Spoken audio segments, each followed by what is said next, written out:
Bill Knott from Grace Alone in Riverland Village, and also a member congregation of the Broward Bahamas Conference, Florida Bahamas Synod of the Evangelical Lutheran Church in America. We're glad that you're joining us today, either live or the pre-recorded video that you're seeing now. And today we're talking about gardens, all kinds of gardens and growing gardens, and a church garden in particular with one of our longtime originally Abiding Savior church member, now morphed into Grace Alone.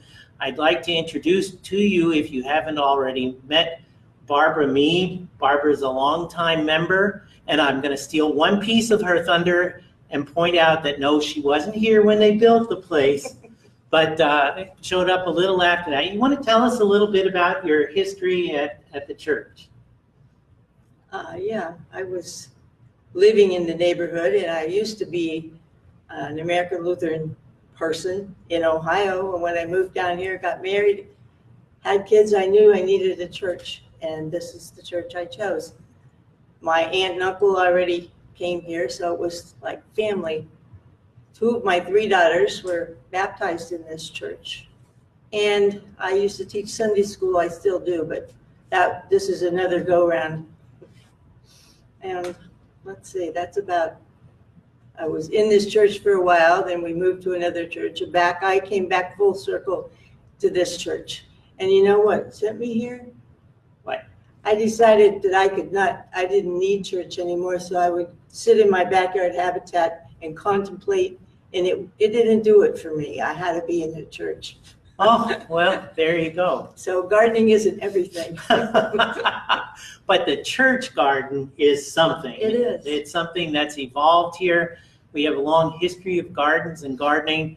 Probably the most significant big garden project, the first one that came along, was the Ruth Clark Memorial Garden that is adjacent to the worship center.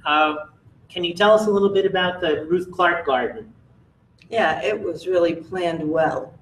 It's got wrought iron gates, and there are memorials to several different people who actually have their ashes in that garden. Lately, it's been a little neglected. I have some flower pots out there that are doing quite well, and just container gardening has become one of my things because I have found perfect plants for those containers that don't need any kind of help. I usually plant plastic plants when I want mine to survive, but these are live, correct? Oh, yeah. They're live and they're growing and well cared for, and became kind of the foundation for the idea of gardening at Grace Alone. Next step was the butterfly garden. What about the butterfly garden? Well, the very first butterfly garden was my Sunday school class and me with a milkweed pot. And I said, okay, we're going to plant a 1-plant butterfly garden. And I opened my hand up, and the milkweed seeds went all over the place. So they had to capture their seed before they planted it. And then we finally grew little plants about yay high, put them out in the circle, and the kids were watching them. Pretty soon they got caterpillars.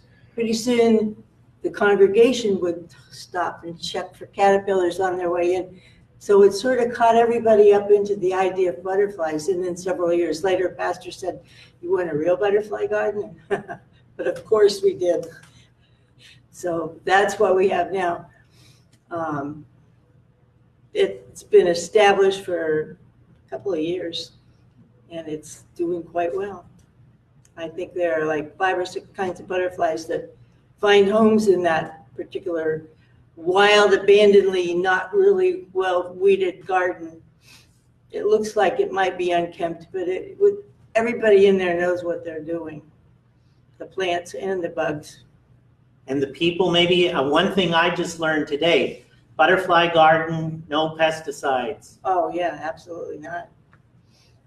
Thank you for reminding me to mention that. So, well, and then the next step that Grace Alone's contemplating with Barbara's lead, but more importantly, it's her lead. She's really relying, and we are really relying on a core group of volunteers We need you to volunteer to help make the garden work, and you can volunteer this way. There's the card, here's the pen. And there's where you put your Put your name on the card first, time. and Yeah. then put the card into the sprinkler. What got us going on this, first of all, at Grace Alone, we suggested community garden. We've changed it to church-side garden for reasons known only to us at this time. But the children in the Sunday school are going to be studying about world hunger and how easy or difficult it may be to raise your own food. And that little sample garden we're putting out here, we're starting some seeds tomorrow, but they're going to be in little pots inside. And then we're going to put the plants in the big gardens. And it'll be like a little sample garden. But the people who are going to do the real gardens can work with the sample garden, or you can make your own plot. We have books and space, lots of space. Books and space. So yeah, what Barbara mentioned about Sunday, the 9th of September, this Sunday, is God's Work, Our Hands Sunday in the ELCA. And our project is gardening. This week, we're going to share a covered dish luncheon with the Todos los Santos mission following our 10:30 morning worship.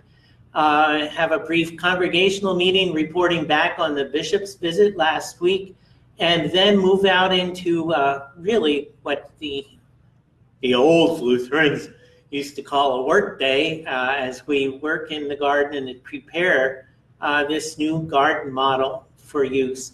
It will involve not only our Sunday school kids and members of the local congregational units, but Grace Alone Bethlehem from Hollandale is planning to send some folks up too.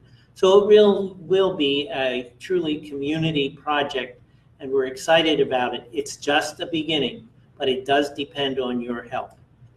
Gardening is a great idea, Barbara. What got you started with gardening? Do you garden at home? That's my question. No, I started doing backyard habitat because I was interested in saving the world, and I realized you can't do it, all of it, but you can save the part that you're in connection with, and that's basically what you do at a backyard habitat. If I can't save the whole world, I'll save what's in my reach, and my reach is getting bigger when they give me a whole yard here at church to work with. So now, did you hear what this lady just said? Because you already know these lessons.